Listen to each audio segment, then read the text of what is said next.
First up, I'd like to introduce our two presenters from Mobius Consulting. Relin Howell heads our privacy service line for us.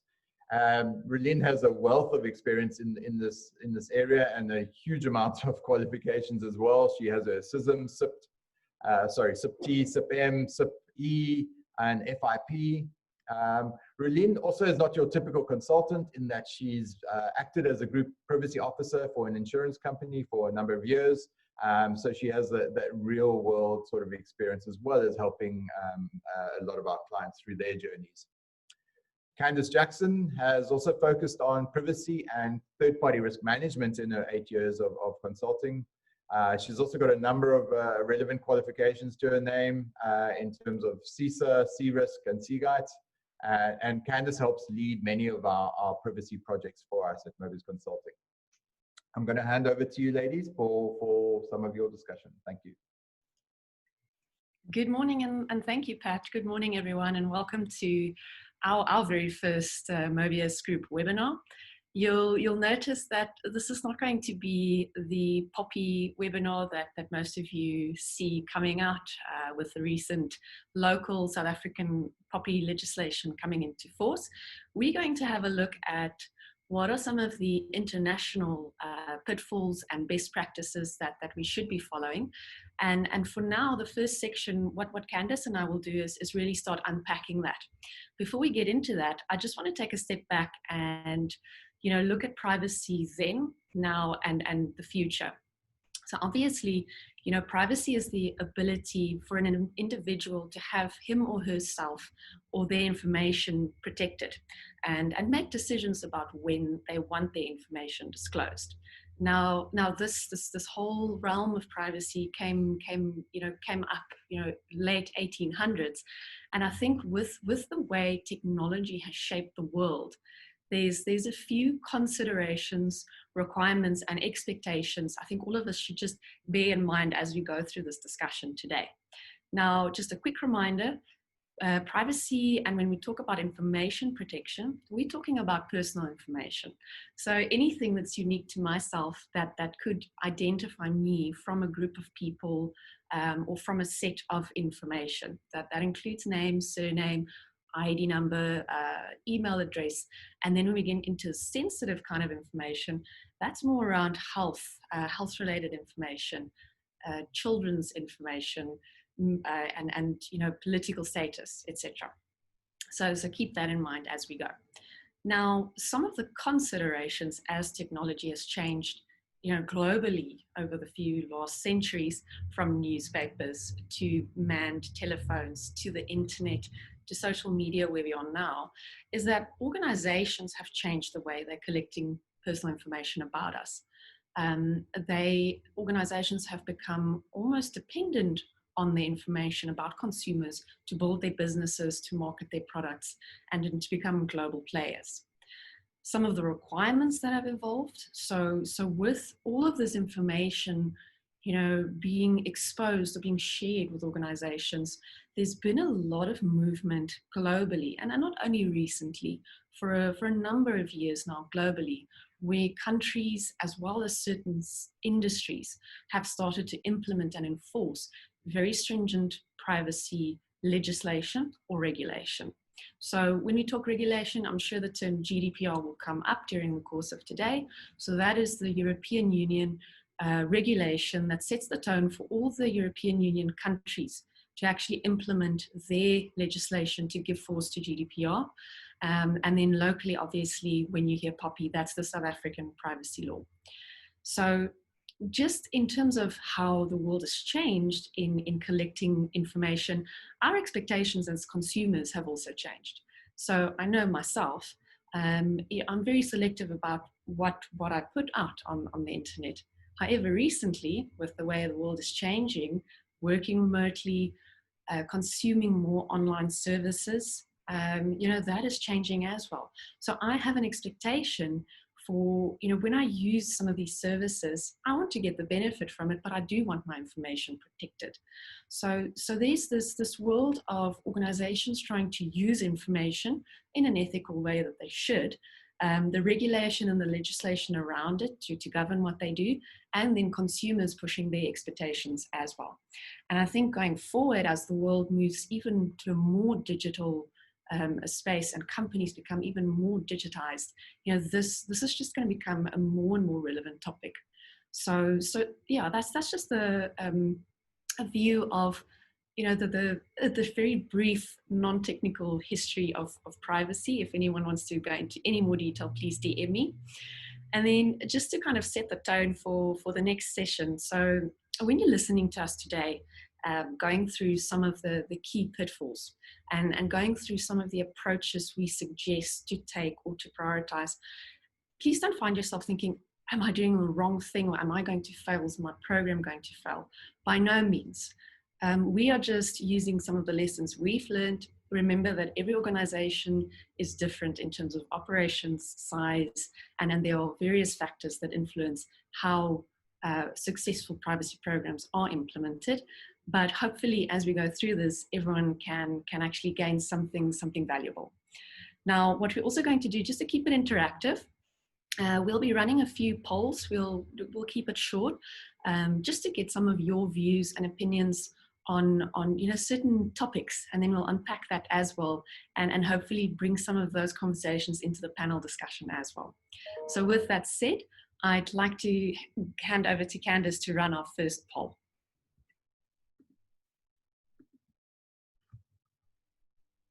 Thanks, Raleen, for that. So like Raleen mentioned, everyone, is that we really want to keep the session as interactive as possible, and we really want to get your views. So again, we're not saying that you've done anything wrong, so don't get us wrong. We really just want to get your views and bring that into our discussions and conversations. So the first poll that we've got up is privacy gap assessments, and looking at how many of you or your organizations have run more than one privacy gap assessment. This can be due to a number of reasons, changes in staff, changes in landscape, changes in priorities, not the right level of reporting that you would have liked to have seen. So let's kick things off and let's get your answers around how has your organization run more than one privacy gap assessment?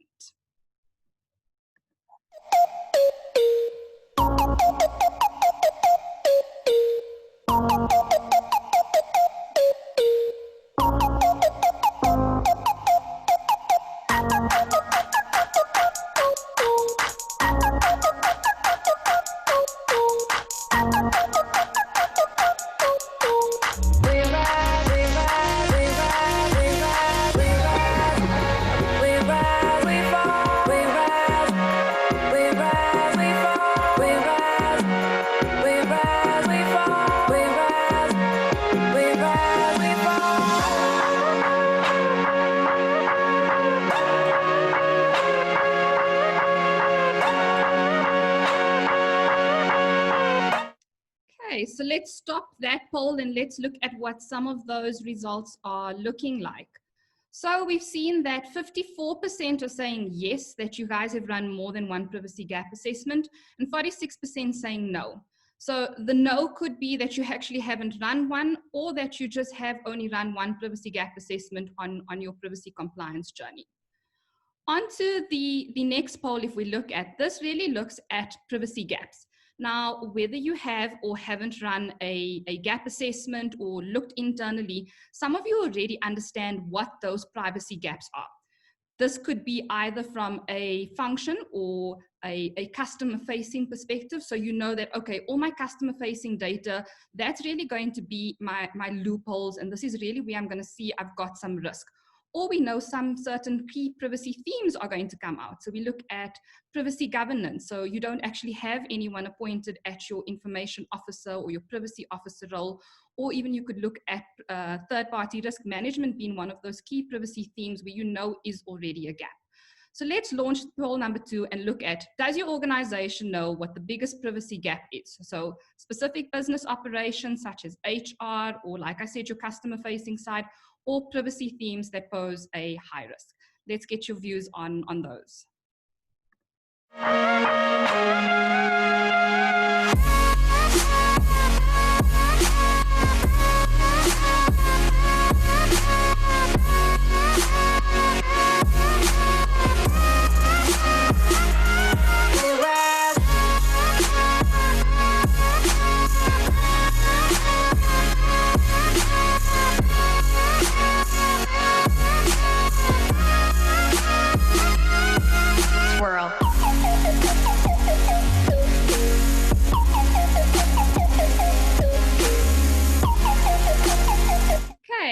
let's have a look at those results on that poll. So 68% of you guys are saying that yes, you actually do know where those gaps exist. 32% saying no, and this could be because you haven't really run an assessment, or because you're not too sure, or also dependent on where you sit within the organization. But let's kick into some of the actual discussion topics and pitfalls that we've identified. So if we look at number one, we're looking at knowing what the problems are, but still over-assessing. What we've seen in a number of organizations that we've been into is that there are endless, sometimes, gap assessments which are run. Now, like Relene mentioned, from a privacy perspective, things started a long time ago. So the Eager Beavers would have started this journey a few years ago, and then they would have stopped, and then new things would have happened. So GDPR would have come into play, and people would have said, okay, fine, I need to assess again. And with Poppy coming down the line, people say, okay, I need to assess again, and I need to get this compliance journey started. So you end up with multiple roadmaps, and you start looking at things that you have multiple assessments, multiple roadmaps. How do you bring all of these things together? But at the end of the day, you still know what those true problems are. You know that you don't have anybody assigned to actually lead this whole privacy journey that you need to be on. You know that your employee side of things is lacking. You know that all your customer facing information, you know where your gaps are in certain places, but you just don't know where to start. So we saw from the poll results that a number of you guys are sitting in that position of rolling out these assessments, but also knowing where your gaps are. And I think that's what we really want to get to, is guys, and we're going to go into solutions at the end, but it's like, we know the problems. Let's not go into the gap assessment. From a South African base, we're sitting in a position where come next year, July, we're going to have to be compliant because we're in this grace period for compliance. So what do you start with? Where do you start? We're saying, let's not go into those lengthy, detailed gap assessments where you're wasting your money and time, where you could rather be putting focused time and effort on your implementation and, really starting that compliance journey. I think it goes into my next pitfall, which is really your endless governance forums. And, as much as this is our leading strategic direction, what we see in companies, and especially larger organizations, is that there are too many forums, too many committees, and too many working groups. So there's always a committee about a committee or a meeting about a meeting. And, often it also leads to finger pointing because there's no clear lines of direction. What we also find is that we start reporting to the wrong stakeholders. So all of this really is dependent on, where your information officer sits, where privacy sits, where the organization is going. But when we start having these endless amounts of governance forums and, we don't really know where privacy should sit. So should it sit with IT, and should it sit on that committee where IT reports into, or should it go to our audit and risk committee or our ethics committee? We don't really know, but what we end up doing is then restarting to report it at all the committees possible. And we're actually not getting the right messages to our senior stakeholders, such as our excos and our boards. And that's what we see when messages get diluted and, we don't have that clear message from the top. So again, not getting into the solutions, but let's try work towards a single committee that you can leverage off, which is already in your organization. No one is saying start with any new committees, positioning anything new. We have so many committees already. And I think people are spending so many times on meetings, and especially where we're going with this world now and the pandemic that we're going through, is that we're already sitting on Zoom calls, Teams meetings, and we're finding ourselves in endless meetings, not actually having to get down to the work. We also have to see, who are the right people that need to be in committees. So when you're looking at your lower level committees, do you have your right stakeholders, your operational people, the people that are actually going to be putting things in place, and the ones that you actually need to report to, be it your senior stakeholders that can set direction from the top. We're going to touch on a lot of these things, especially with Rolene's next sections, with some of the sections that I'm going to touch on a little bit later around change management. But it's really about, guys, let's stop the endless governance forums, and let's stop having meetings about meetings and reporting the same thing to different committees. I'm going to hand over to Rolene, who's going to take us through our next poll and get us some interesting topics that we're going to start discussing. Well said, Candice. Thank you. Just before we go into this poll, everyone, a reminder to post your questions as we go. I see there's already 1 or 2 questions coming through. We'll make time at the end of the discussion to actually see how many of those questions we can answer. And anything, obviously, we don't get to today, we'll make sure we put something together and share it after this event. Okay.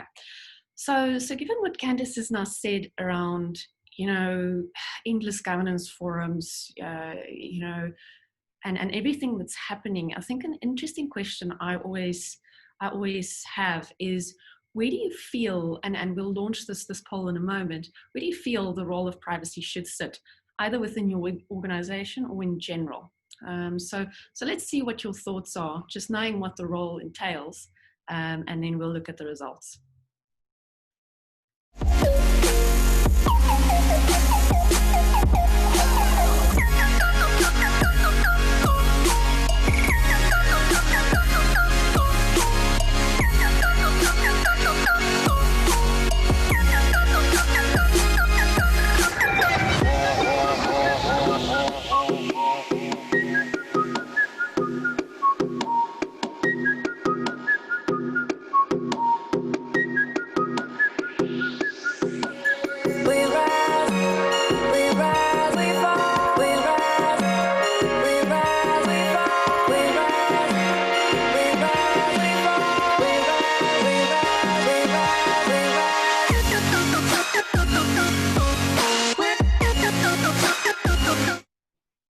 All right, let's see those results. Okay, I'm very glad lots of you didn't answer information technology. If you did, don't worry, you may not be completely wrong. So a nice combination of information security, legal and compliance, risk and other. So maybe just if we think about these results and just go to this portion. So it's always an interesting debate with various clients and just colleagues, what the role of IT, security, legal and risk is when it comes to privacy. I'll get to that in a moment. But I think what we all need to remember is IT is an enabling function. So leave them be. Let them help us with our system implementation. Let them work with our information security teams to strengthen and harden our security capabilities. But let's look at the broader discipline of privacy and how it complements security and vice versa. So if you can see the little graphic there is an overlap, but they are 2 distinct disciplines. Now just on the poll, it's always interesting to see what our clients think around the correct function that should house the accountability for privacy. Now, always consider the makeup of your organization and where you operate and the size to determine this. It may be the information technology department if you are a small 20 or 30 kind of employee based organization. But for the most part, in larger organizations that are operating across multiple jurisdictions or even locally, it really does make sense to look at functions where there's a good understanding of compliance requirements and broader information risk elements to make sure we house it in the right place. Now, again, another distinction, if you are in the process of assigning accountability for this subject in your organization, is if you are maybe starting a program, it could be housed or owned in a different function. But then once this program delivering on some of the key risk themes start ending off, there are very, very critical business roles that should come into play, and maybe the ownership for business as usual and operationalizing privacy must then sit within a different function. So what we normally see is that a legal and compliance or risk type of function would own the longer term strategies and operationalization for privacy. So that's just a little bit of insight from our side, but definitely our IT teams are there to enable us and support. They can play a role, but their names shouldn't be tacked next to the accountability for privacy. All right. And then maybe just to end this off, to remember that you can have security without privacy, but we can't have privacy compliance without our security teams. So everyone play nice with the security teams. Okay. Then this next topic that we get into is something we see our clients do struggle with quite a lot. And it's not knowing who our business partners are. Now, I'm not talking about our vendors that maybe do cleaning or maintenance or deliver stationery or food and things like that. So our normal vendors and third parties. I'm talking about third parties and business partners that are processing personal or even company information on our behalf. When I say our, I mean on your organization's behalf.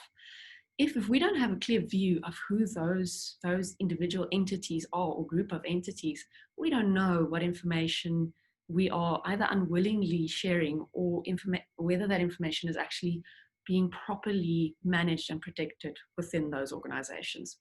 So we've seen more recently a lot of companies, being shone in the limelight for not managing or not knowing what their external parties are doing with personal information, and it is a key thing to pick up. Now this takes a little bit of effort, and I think this is where a lot of organizations and functions get a little bit scared, because where do we start with this? And I think Candice will just summarize how to approach this beast that's normally called third-party risk management for privacy. Now, if we don't get this right, I mean, obviously there's the non-compliance issues, but I think the reputational damage and then the loss of client trust becomes very key in this specific scenario as well. Now, I think to get this right, there's quite a lot of behavioral change and alignment and understanding that needs to be pushed within procurement functions or supply chain functions, but as well as within the business functions that own the relationships with some of these external parties. Because ultimately, the business functions are deciding what we are sharing with some of these external parties.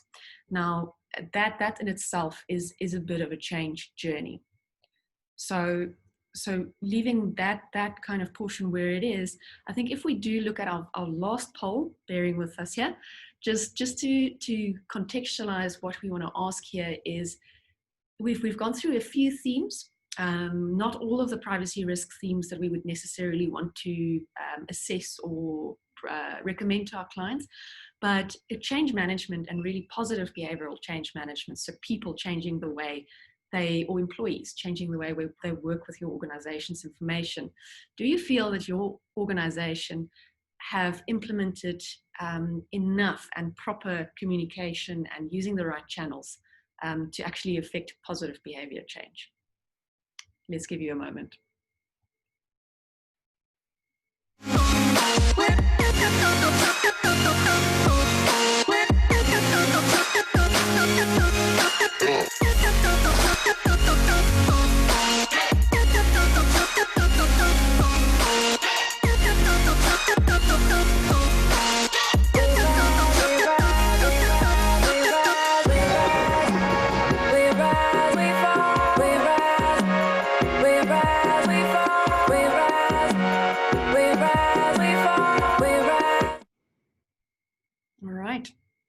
Let's see what you guys think.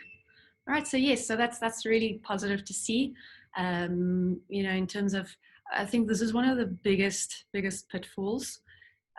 Just in terms of pitfalls that we can fix without necessarily spending a lot of resources and money is really getting our employees to understand what their roles are in terms of protecting information and really embedding that on an ongoing basis with awareness. So I think 67% of you say you are comfortable with the level of communication and change in your organization. So keep that up. And if you are driving that change, well done to you, and hold that banner up.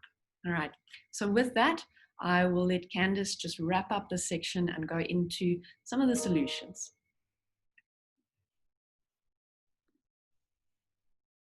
Okay, so thank you, Relene. So just before we go on to some of the solutions, is just to finalize on that change management side of things. So often we expect change without the actual management, and what we've seen is for the ones that were not in that 67% and, you know, you're on the lower side of things and you're actually not getting change management right. A lot of the times what we've seen in these organizations is when you don't place emphasis on this and when you don't get your employees on board, is that you actually have ineffective projects and you can quickly lead to project failures, especially when people have been doing things with privacy and how they've done their job for the last 10, 20, 30 years. And now you're going in and you're actually asking them to change how they've been doing things.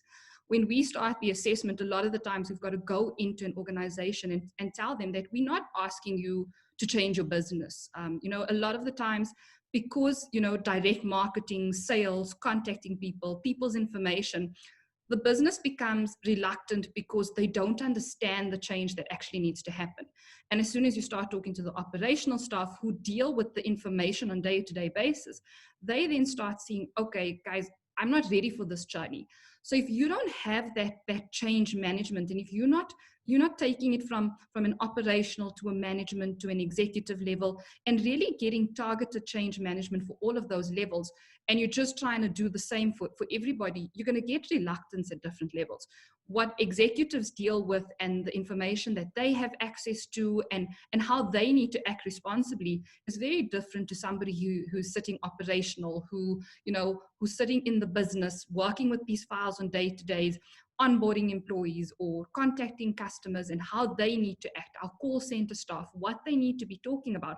If you're not implementing and encouraging positive behavioral change, you'll get this complete reluctance because they've been doing business like this. They've been operating like this. And, you know, Simon Sinek says that 2 ways to influence human behaviors: you can manipulate it or you can inspire it. And that's why we also look at that top direction is what is the top management saying? How are they encouraging privacy within your organization? Are they really at the forefront and saying, guys, let's stop, let's take this seriously, but why? Also, you cannot just have one form of communication. You've also got to see what works for your organization, for your staff, for your people. You know, oftentimes when we start with these change management strategies, it's so tailored to every organization because what works for each organization is completely different. What works for a bank will be completely different for what will work for the tourism industry, just because of the nature of staff that you're dealing with. And that's why it's really, you know, when we're starting this change management journey, it's really about starting at the crux of it and not just rushing into it, because that's a lot of the time what we see is like, okay, we need to get a message out there. What's the quickest way we can get it out? And let's just send it. Okay, change management done. We really need to understand, what does change management mean? It's really about that positive behavioral change. And there's different ways, mechanisms, and I'll touch on it a little bit as we get into the solutions. But it's really about taking this change management journey seriously, and guys, not rushing it, because it can really be one of your biggest failures, because people are at the crux of everything that we do. And on this privacy compliance journey, those are the people that you really need to get on board. From top executives to your management staff to your operational staff, everybody needs to be onboarded for this change. And it's a different journey that we're going to go on. So whereas some of our international countries, they are well on their way. But from a South African perspective, we're just starting this journey. And, you know, as much as you as an individual, you start seeing, okay, I don't want to receive the direct marketing. But how do you change the behavior from an organizational perspective? How do you gear people up within your organization to understand why it is so important and what's the impact that it has, not only on them as individuals, but on the company and just bigger aspects of this whole thing that we need to take quite seriously.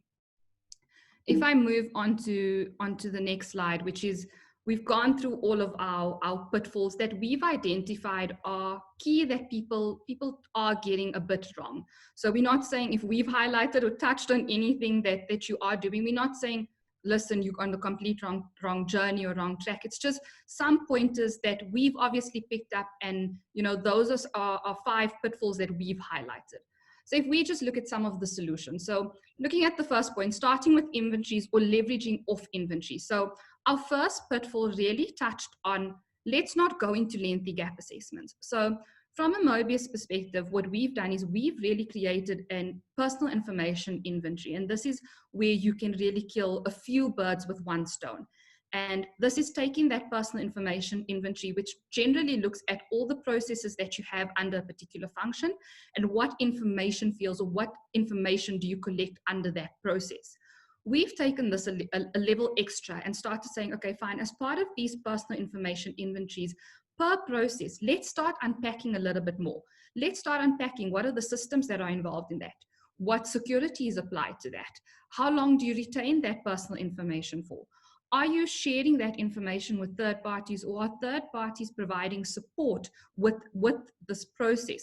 And you really start unpacking, okay, this process has so many different impacting factors that I need to start taking into consideration, but as well as a requirement for any privacy compliance journey is to have that your business processes mapped out and really start identifying what information you're collecting.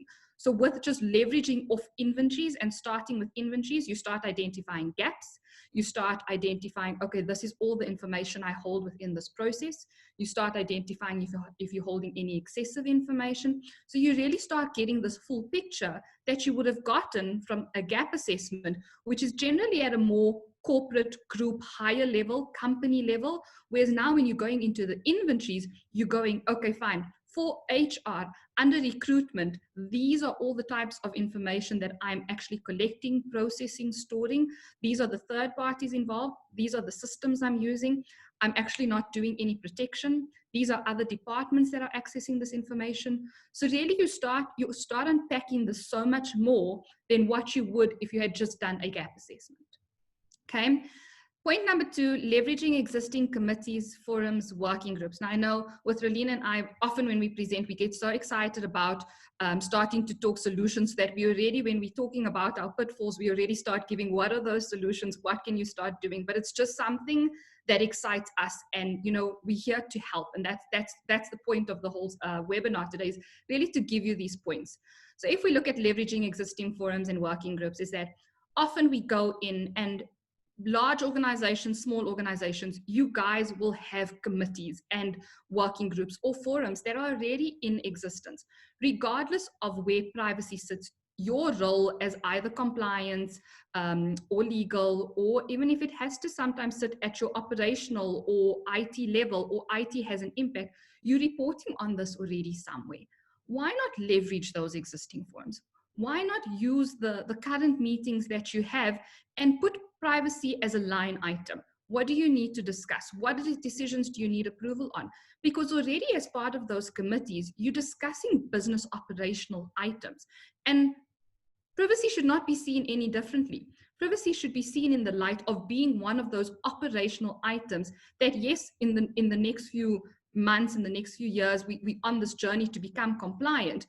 But after that, it becomes business as usual, and how you operate will need to be reported exactly how you've been reporting other issues.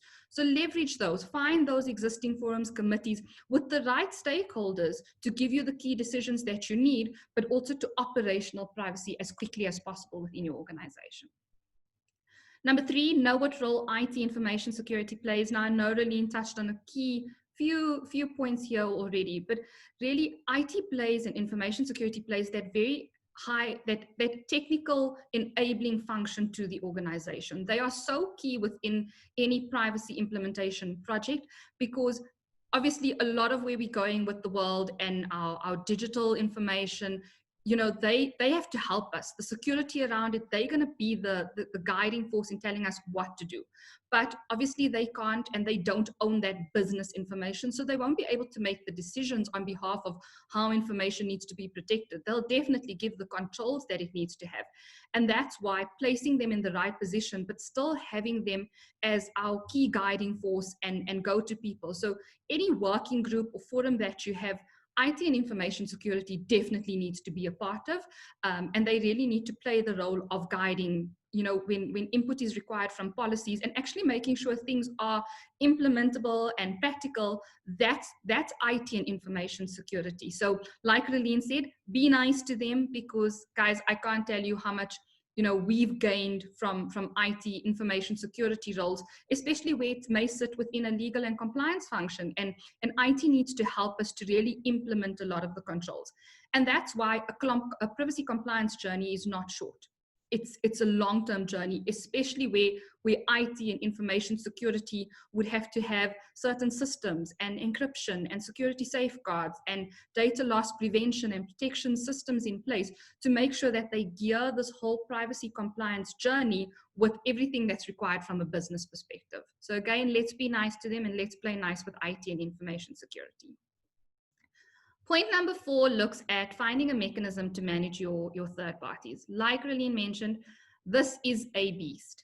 A lot of the times we go into organizations and, you can look at this from many different aspects, but we really try to drill down into the third parties that process personal information or have a privacy impact. Now, firstly, understanding and identifying who your third parties are within an organization is often a key problem that we see. So regardless of whether they're processing personal information, the starting point is even identifying who all of them are, especially across big organizations where, procurement functions are decentralized, etc. You really need to find a way in terms of managing these third parties. So come up with some sort of framework or mechanisms where you're able to identify the third parties, validate that the ones that do actually process personal information, because with this beast and this monster, you need to break it up into bite-sizable chunks. Otherwise, you're going to be frazzled in terms of how do you actually put a plan together for this. Then once you have that whole identification and validation right, it's really about understanding who are those ones that pose the highest risk in your organization. Now, you can go through a number of mechanisms in terms of identifying those high risks, or you may already know who those high risks are, but how do you manage that risk?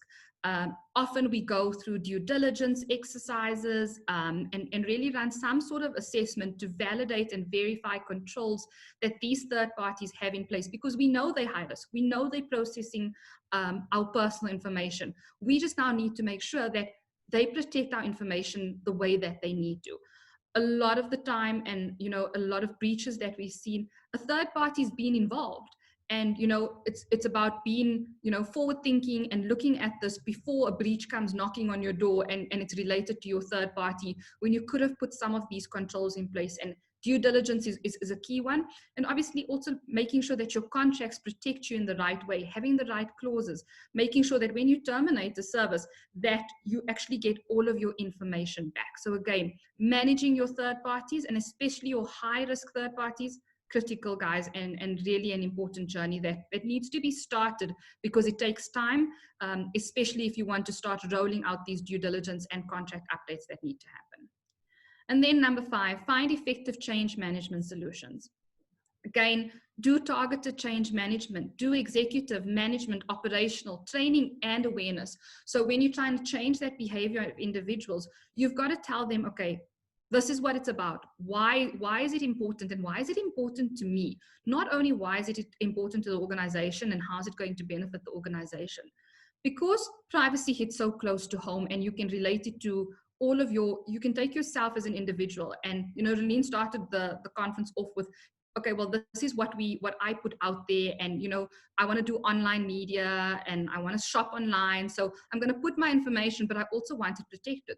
So take it home to that level. Take it home to how people put information out on Facebook, Instagram, Twitter, and show them how it could have negative impacts, and then bring it back to, okay, fine, now how do you handle company personal information, whether you're dealing with employee information, customer information, from South African perspective, company information, making sure that you still protect everything.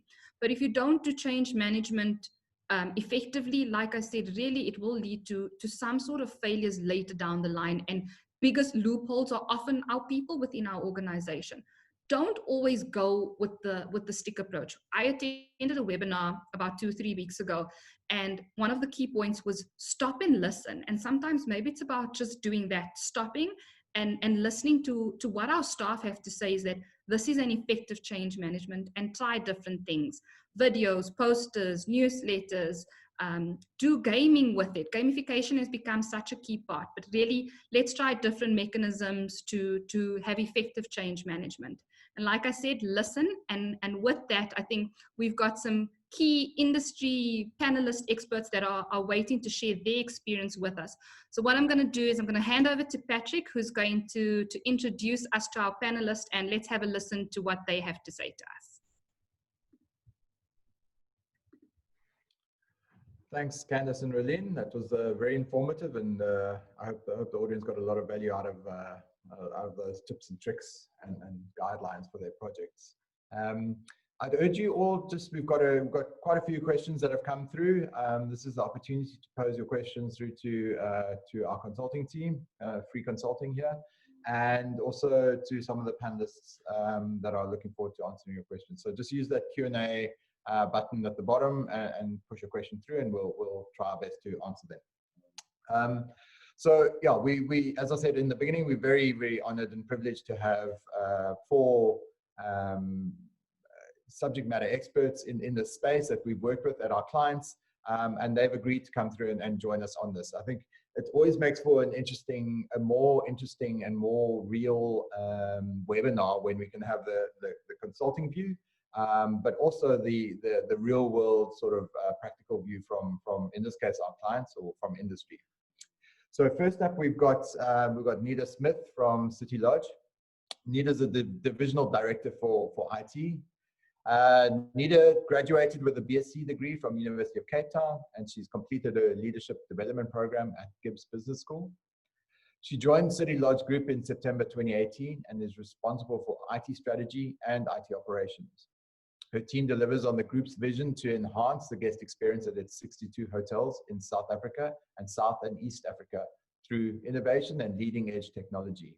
I think if anyone stayed at the City Lodge hotel recently, the fiber and internet speeds are awesome. So thanks, Nita, for that.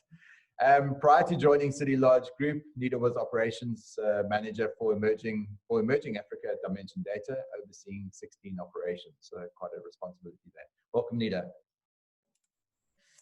Thank you, Patrick, and thank you for having me.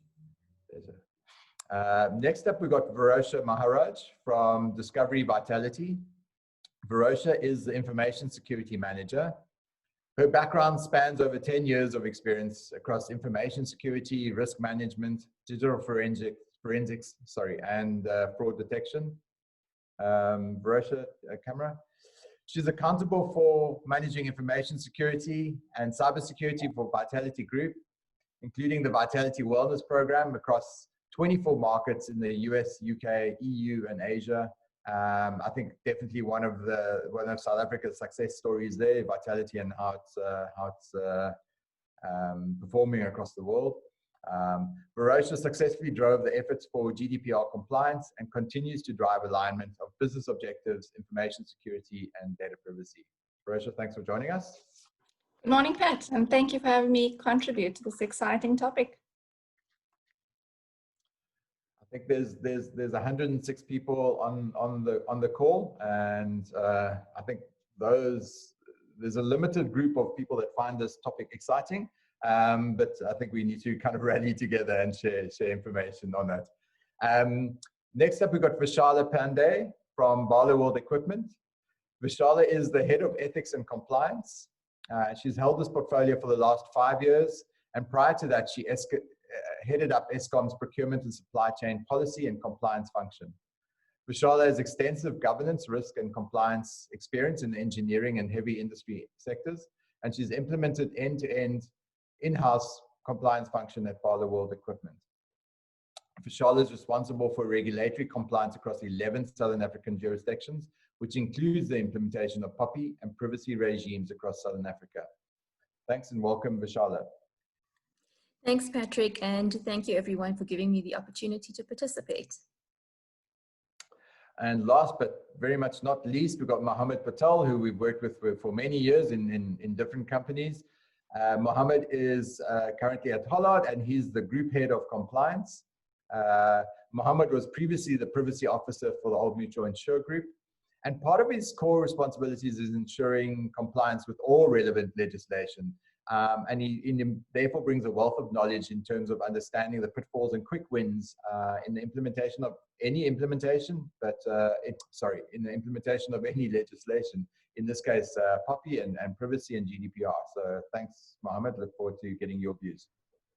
Thanks, Pat, for having me, and good morning to everybody. Look forward to being contribute. Great. So we've got the questions starting to stream through. That's fantastic. I'm going to start off, Vishala, with you from Bollywood Equipment. From a compliance perspective, your experience in leading the privacy implementation, what is it required in terms of your capacity and planning and the structures within your organization? There's been quite a few questions that have come through in terms of the discussion we had earlier in terms of where privacy should sit in the organization. There's been a little bit of a debate on the Q&A line in terms of, should a second line function such as compliance or risk, can it actually own these sort of projects? And if so, how? And I'm probably going to ask Vishala and Mohammed, being in those roles, there's the 3 lines of defense, and we've got second line that needs to kind of have oversight and provide direction. But how do you practically, if that is the best practice, how do you practically drive out the change in the organization, the operational change from your side? Vishala, I'm going to pose that question to you initially, and if you just talk about sort of your experience and how it works within Bollywood, and then Mohammed, I'll get to you as well to kind of talk to the same thing, because I think there's quite a bit of discussion around that on the chat line. Vishala?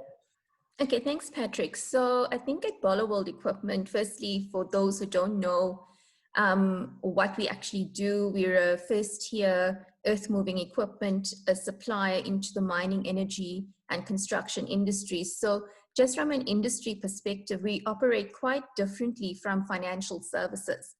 In the sense that we don't have to have a mandated compliance function. It's not regulated by law that we have an in-house function or that we have an in-house compliance officer.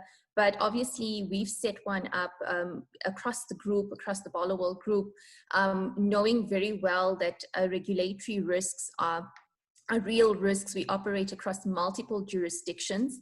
And there are a number of compliance areas that don't just cut across jurisdictions, but they also cut across industries, and privacy happens to be one of those that cuts across various industries. So in terms of deciding who owned privacy at Bollywood Equipment, as I said, we invested in an in-house compliance function, but I also have a dual role in the sense that I also manage business integrity and ethics. So I manage that as a function with compliance. And if you look at ethics in itself, ethics is about taking values-driven and human rights-driven concepts and actually integrating those into business. So privacy is a human rights concept, and it sits very much within the values of the organization. And as a head of an ethics function, I drive that ethical culture and I drive those ethical values in the organization. And already before POPI came into being and before privacy was legislated across most of our jurisdictions, privacy as a concept was already embedded in our company values. So already, I got the first tick in terms of ethics. Privacy is a value, it sits under ethics. It looks like it's heading in your direction. Compliance is obviously slightly different in terms of objectives. Compliance is much more clinical. It's a rule-based, it's a rule-driven function, and its objective is quite different from integrating culture into business, but it's more driven around mitigating, fines, penalties, and obviously, avoiding the reputational risk of a huge fine. So compliance has a slightly different objective, but again, it's still embedded within my function in terms of ensuring that we implement those laws and those regulations in such a way that we mitigate any form of risk around fines, penalties, director liability, and obviously the reputational risk that comes with that. So again, so when again we talk about we don't then have a POPI discussion. We have a privacy discussion, because when you operate across 11 jurisdictions, the conversation then is no longer about POPI in South Africa. It's about how do you implement a division-wide or group-wide privacy controls to mitigate various types of regulatory risks, because the regulatory landscapes are quite different across Southern Africa. So we have some jurisdictions where the information regulator or the privacy regulator has only just, only just commenced doing the kind of implementation that we are going to have now in South Africa.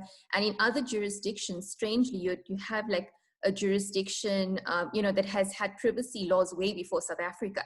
And we also have, within Barloworld Equipment, we're quite unique because, as many of you may or may not know, we're a sole distributor of Caterpillar equipment into sub-Saharan Africa. So we don't just carry our brand, we carry the Caterpillar brand wherever we go in sub-Saharan Africa. So again, we've got the nuance of having a principal that is American, and they have a suite of laws and they operate globally.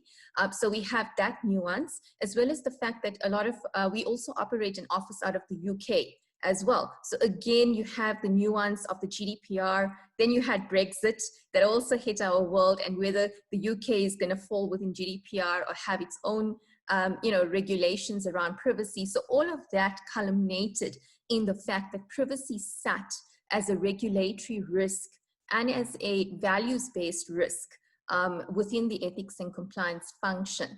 And that's how we arrived at the final decision that I, as the head of ethics and compliance, and that a legal risk compliance, which we have as a combined function in Barloworld Equipment, that we would own and we would drive and we would facilitate privacy implementation for the division.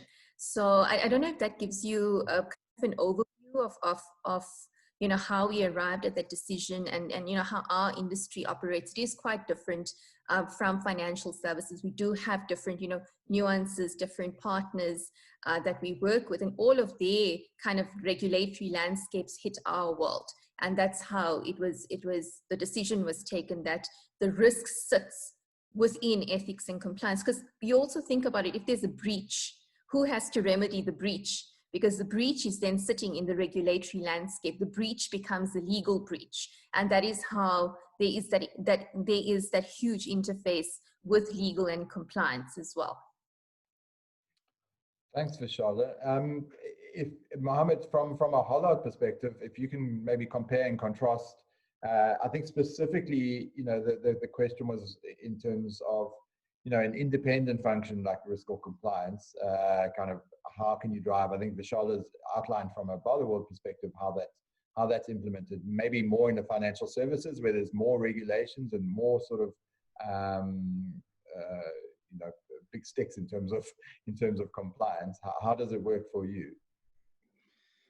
I think probably the first thing from financial services, from an FSP, from financial services provider, irrespective of the size, whether it would be an insurer, a bank, or even an intermediary, or in the forms of a broker or anything of that sort. I think what's important to understand is there's no one size fits all. That's the first. Understanding your organization and understanding the role in your organization is paramount to the implementation of anything, and understanding where it should sit. In different financial services providers, it may warrant different models of implementation. In most insurers and in banks, your compliance function is not a stagnant function, and the views of compliance is very much shifting around the world, as well as locally. I must admit, locally maybe we're playing a bit of catch up, but your second line typical function, which is normally deemed independent to provide some form of assurance, is not abstract from the business. It's actually part of the business. And I think that's what people get confused with when they're trying to either put compliance in a box or put the business in a separate box. A lot of people think compliance is sort of an ivory tower and can't touch any part of the business because it would contaminate some of their independence or assurance work. Then there is compliance on a first line business, which is in a lot larger industries and a lot larger companies. They have a specific function within your business units, your divisions, your specific companies, depending on your organizational setup, that is tasked with a lot of the implementation of these changes. Now, if we have to talk about where does it sit, I think we need to understand what's the difference between accountability and responsibility. Accountability, and I think to someone else's question earlier, it starts from the top, and it is a responsibility of everybody. It's not just the responsibility of one function or of a particular function. I think compliance and legal have a large role in assisting the implementation. One of the gaps I've seen previously and in a lot of organizations is almost a siloed approach in terms of where these responsibilities lie. It's almost as if the interpretation of legislation lies with our colleagues from a legal fraternity, as they are more akin to understanding legislation as such, whilst IT and IT security or business operation elements are tasked with the implementation, and compliance is tasked with the checking after the fact. But if you don't bring all three of those elements actually together, what you're doing is setting yourself up for failure, because you're creating a glass house, asking someone to throw stones after the fact, and not understanding what actually needs to be done. So compliance needs to be involved, even if it's a first or second line. What we need to get our heads around as part of the compliance community and fraternity is that we shouldn't be afraid to give advice and still be able to give assurance. It is in our ability to give advice that we do some of the assurance work that we're tasked with. It's in our ability to give advice and the responsibility of implementing some of the advice, which may rest with those particular SMEs and technical specialists, and us with the ability to test thereafter. So it's a synergy between all of those functions. So Mohammed, would you, I mean, for as a consultancy, we've got the luxury of and the privilege of seeing a lot of different organizations. I mean, in the risk and compliance space, it's capacity is often very, very stretched. So I think, you get the purest model of the three lines of defense, but I think to an extent that assumes unlimited capacity, which is not the reality for most of us, I think all of us.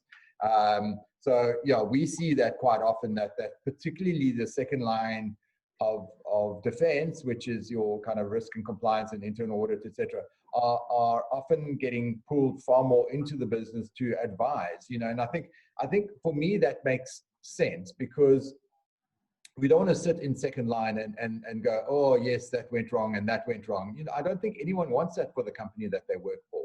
So if there is an element of proactivity that second line can step in, retain their independence where necessary, but to lend their capacity and their thoughts. Often they're the people that have had the privilege of kind of immersing themselves in understanding privacy, etc. The guys on the floor busy selling, Caterpillar tractors, so they're not thinking about this primarily. So I do think that makes sense. I think it makes it a little bit more difficult to kind of keep the independence where the independence is necessary. But I definitely see a blurring, and I think it's probably the right thing. But one needs to. I think you pointed out exactly right. It's kind of, if we assign accountability, then we can use that responsibility. So I mean, where you're stepping in to advise, it doesn't mean you're accountable necessarily. It might still be your information owner information officer is still accountable, but you've got some insights that you can learn. Maybe for myself, I've been in kind of the information risk space for many years, and I think the fact that IT was on that list of the polls in terms of where accountability should sit, the fact that it was on there, but there were very few people who said that IT was the place that it should sit is for me a great sort of advance in terms of where we are from an information risk perspective, because I think in the past it was very much so privacy is information, so information is IT, so that's where it kind of fits. I'm very glad that that's not the case anymore. In other instances, it is, we still do live with that legacy. But if I move on to Nida from Head of IT from City Lodge, if you can talk me through or talk us through the role of IT in the privacy journey. Obviously, we've established that it should not be accountable necessarily, except in a very few cases. But what is the role of IT to help organizations attain the compliance? Thank you, Patrick. Privacy is key to the City Lodge Hotel Group with regards to both our employees' data and also the personal data of all our guests. The Immigration Act within South Africa compels hotels to record and store personal information of all their guests. This includes people's names, their ID numbers, their ID copies, and their physical address. And we also have to maintain this information for a period of 5 years. Initially, like in most organizations, and as you've mentioned, that privacy was seen as an IT or legal function within our group. So as IT director, the responsibility really fell on me to drive the project. We embarked on a number of projects within the space to both secure and encrypt our data, but we also focused on reducing the data we needed to secure. Often we found that we were recording data that we didn't really need. So we went through all our systems where we do record data to make sure that we are recording the minimum data that is required. For instance, we now use a payment gateway to process payments so that hotels don't have to take guest credit card details anymore. We've also reduced the type of information that we do ask for from our guests when they either register for our loyalty program or when they're just filling out the registration cards. But having said that, it was a big project for the IT team. But between the company secretary and myself, we soon realized that the scope of the privacy laws was does not just fall within IT and legal's responsibility. It was actually the responsibility for the entire organization. Okay. And we also realized very soon that the scope of both POPI and GDPR was such that the two groups of people could not possibly go through the entire scope of what was required. So we did engage with Mobius to do an assessment of our environment to understand what we needed to do as a company, not just within IT or within legal, but what does the operation, what does our procurement department need to do? And this assessment identified what we needed to address.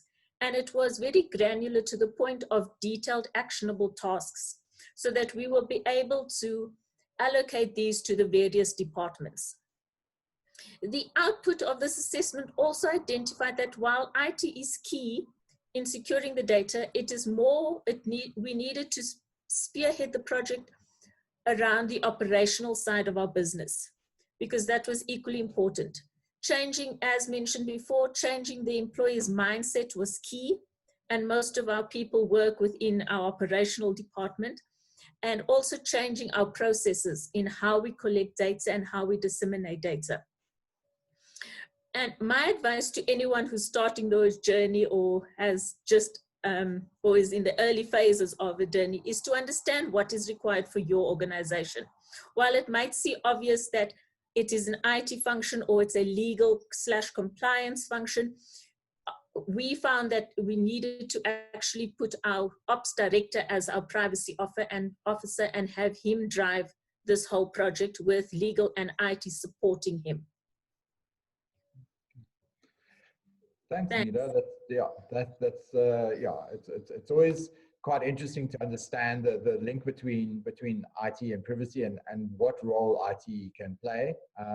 If I can take the next step, maybe of depth, and ask Varosha. Varosha, from an information security perspective, how's information security linked through to privacy? You know, Relin outlined the kind of the Venn diagram earlier, but practically, what does that mean, and what does that mean for focus areas or projects that you may have had underway, or that you may have kicked off as a result of privacy compliance? Yeah, thanks, Pat. So, you know, as part of my role of Head of Information Security for Vitality Group, I've actually had the privilege to see privacy and security unfold for a good number of years now. And I've actually seen how it's changed the way we do business. I've seen the way it's influenced my security strategy. So, you know, we've effectively built this Vitality product, the Vitality One product, which is a cloud-based technology. And ultimately, what we're doing is we're collecting data. And you know, the product is deployed across 24 countries globally. It's an active rewards product. It's targeted with 15 global insurance companies, most of which feature on the Fortune 500, and it's actually impacted about 200 million lives. And we call it lives, you know, because at the end of the day, these are people that are actually placing a lot of their trust and confidence in the use of the application to make themselves healthier and to enhance and protect their lives. And if you look at what that means, we've had to demonstrate just how security can actually give them that confidence for them to be able to trust us. So whenever we partner, you know, with a global insurance company, security and privacy are at the forefront of those discussions. And I would go, you know, as far as to say that there's sometimes deal breaker conversations. So the approach that I've taken, you know, as part of the function is to have a look at security capabilities and to see what the actual legislation asks for insofar as that. Because of our global exposure, you know, if you just go across the globe, it's hosting this data from the US, Canada, Frankfurt, Asia Pacific, Korea, and each one of those countries prescribe a different set of legislation. But we've opted to obviously go with GDPR because we've got a strong presence in the EU.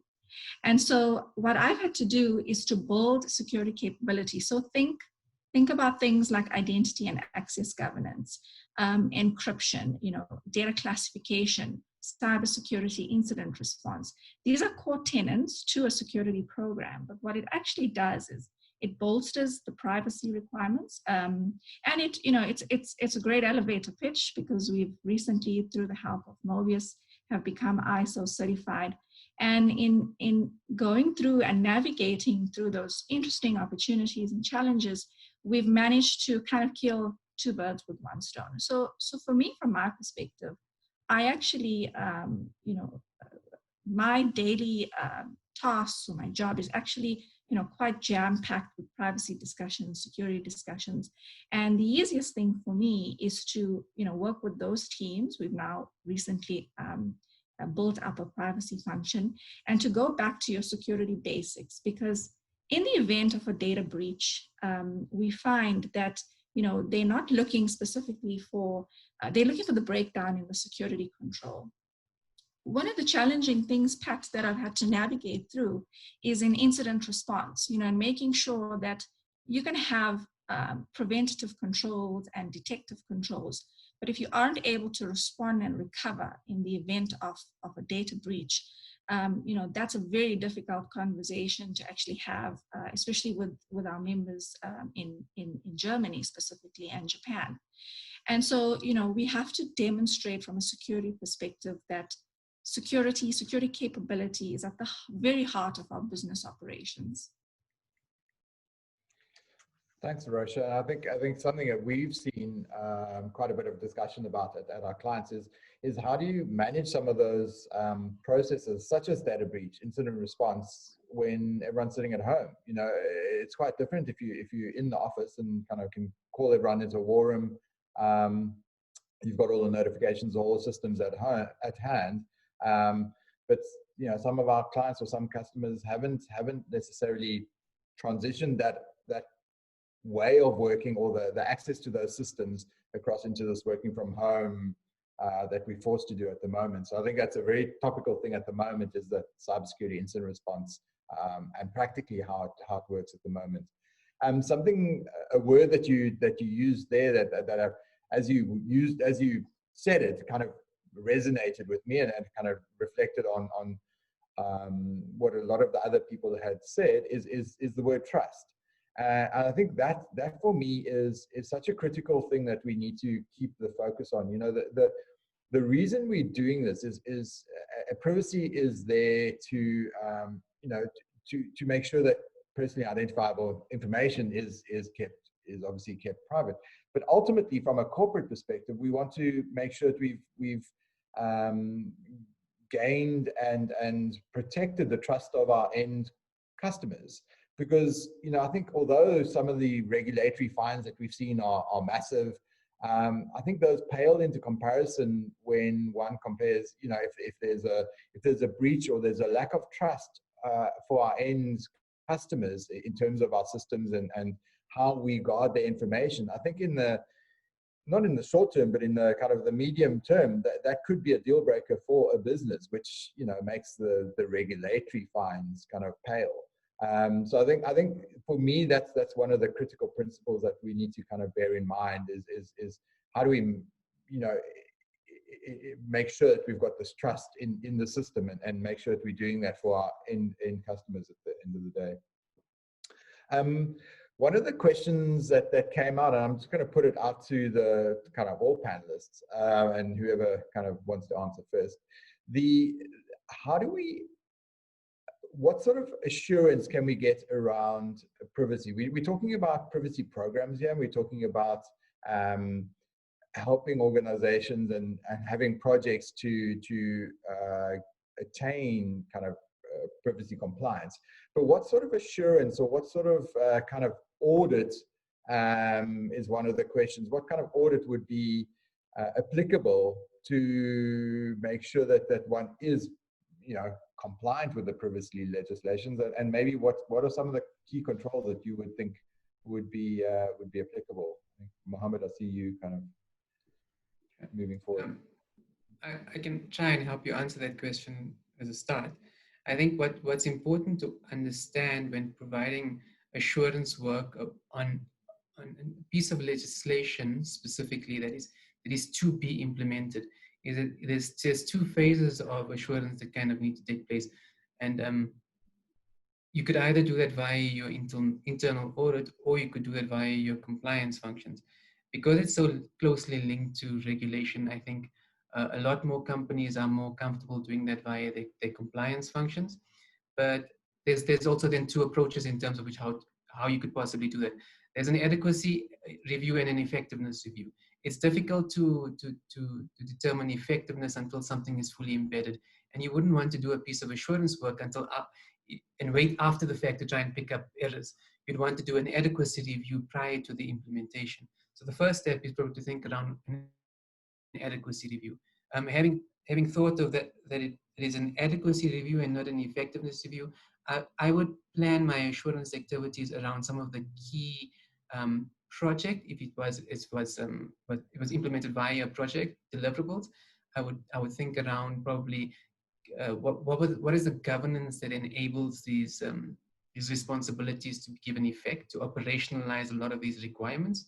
I'd probably think around and one of the things I've often found again in terms of pitfalls is how is it, if you're going to think forward to a kind of an effectiveness environment, what fodder have we given to kind of enable change management? A lot of these sort of reviews that I have conducted, I found that change management is just like a communication plan, but it's in the lack of effective change management, a lot of these things fall through. So that's something I would definitely check on. And I would kind of try to understand what are the key operational elements. And that may not be the same for everybody. It'll depend again on what is fit for purpose for that organization. It may be a touch point in IT infrastructure. It may be a touch point in IT security. bearing in mind privacy is not related only to IT or information technology, but it's about all data. So it talks about paper and all of those things as well. So there's a number of elements when you kind of think about the operational effectiveness. So I'd probably think about it in those sort of streams. Relin and Candice, from our project's perspective, I mean, how would our projects culminate in something that is auditable, or how would our clients at the end of the day get some assurance that they are compliant with privacy? You know, what are some of those key controls or artifacts that people should be building into their projects, so that there's you know, processes and controls, you know, that are auditable at the end of the day. All right, thank you, Pat. I'll take that one to start, Candice, and then you can jump in. So I think there's another part to this question around how do we make sure, if we're operating from a POPI and a GDPR perspective, we're covering both. So I think these days a lot of what we're going into or going with into our clients is saying, okay, let's look at where you operate. Let's understand what are some of those niche kind of compliance requirements that we need to consider within your privacy program. And then I think the key thing is to make sure that we leave something that can operationalize, is to really identify internal stakeholders to own certain activities from the onset and work with them to train them, knowledge share, so that when a program or a project ends, the organization has the capability to actually move it forward and mature.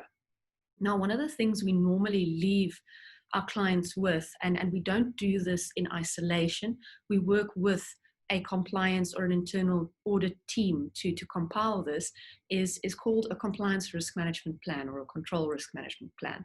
So that would really take the requirements maybe across 2 or 3 sets of legislation, map the specific privacy controls, and then also map what controls are in place and where there may be controls lacking.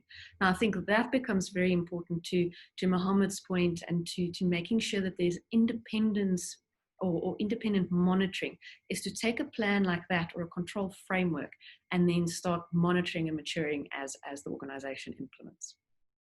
Relin, sorry, before Candice hops in, I really like that sort of approach, because I think, you know, what I've seen in a number of organizations where they take multiple sets of compliance and regulations and try address each one independently, and it just becomes this morass of, you know, grinds business processes to a halt. So I think if you can look across everything and say, kind of, what are those key controls that would tick a number of boxes and focus on those, I think that's really one of the keys. Candice, anything from your side as well? Yeah, so I think just to add on to what both Mohammed and Relin said, is that when to do adequacy and when to do effectiveness testing. So throughout our implementation journeys, we sort of building that control monitoring plan together with the organization on the detailed controls, especially for things that we have also implemented throughout the project, because there's certain things that we're helping with. And then maybe before it comes to that compliance date, that the grace period that we're currently in, it's about going through that effectiveness test to say, okay, fine, now, you know, the project or the program may have ended a few months, and we may have left the organization to do a few things on their own, also continue their compliance journey, because it's not a stop-start. It's not like, okay, we start this journey and then stop because the program's ended. There's ongoing activities that need to happen. And then it's about saying, okay, fine, I know this date is coming. I know I've got to be compliant, or GDPR when it came out in 2018. Then it's about going and doing that effectiveness testing to say, okay, fine, now I've gone on this compliance journey. And again, getting those specific, either that internal audit, risk, or compliance, or sometimes people want to say, okay, fine, I need that external view again, just to make sure that effectiveness test is actually also, you know, it's independent, and someone can come in and say, okay, fine, you know, you've got that stamp that you've got the compliance activities correct. So there's no certificate that we can give. And I know a lot of times we get this question, is that, you know, is there no certificate, this privacy certificate that I can show? It's more about showing these are the controls that I have to be effective from a compliance journey. Maybe just to stay with Relin for now, you touched on the harmonization of various regulations or legislations. specifically around PAPIA and GDPR, with a lot of South African organizations, those are the kind of the two main privacy regulations that they need to comply with. The harmonization of those, I mean, how do clients tackle that? So Pat, I think when it comes to GDPR, POPI, and maybe even any other big privacy legislation that we're seeing come to light in any other countries, a lot of countries are tending to almost align to the GDPR standard. So a lot of the controls between and barring the US, where there's sectoral models for privacy, so I'm not speaking about that, but where there's comprehensive models like GDPR, POPI, and other data protection acts, you know, you see common themes, and they very much overlap 90% of the time. There may be countries that have specific nuances. So from a South Africa perspective, I mean, we consider juristic entities as being protected under POPI, so company, very, very sensitive company-related information. Whereas, for example, in Germany, they've got very strict requirements around handling employee data and it not being allowed outside of German borders, and having very, very strict exceptions and consent requirements around that. So really looking at the base, which is almost the GDPR kind of base, and then just identifying what are those specific things that we need to consider. And it's more often than not small items that we just need to make our clients aware of. And if they don't have the capabilities to implement it at that point in time, what is then the plan to take it forward, and you know, how do you approach any mitigating activities? I don't know if that answered your question. Oh, perfect. Thank you. I think we've got time for one more question, or quickly two more. Vishal, just quickly to you, from a compliance perspective, we've spoken about kind of where the accountability lies. Referring to kind of legal guidance from a privacy program perspective versus, I think you referred to it earlier as kind of a business implementation partner, or whatever the case may be. How do all of these kind of entities play together from a who heads the project from a legal or kind of a business perspective? Thanks, Patrick. Yeah, so within Barloworld Equipment, the compliance function operates in a broader umbrella of legal risk compliance. So my function is a subset of that.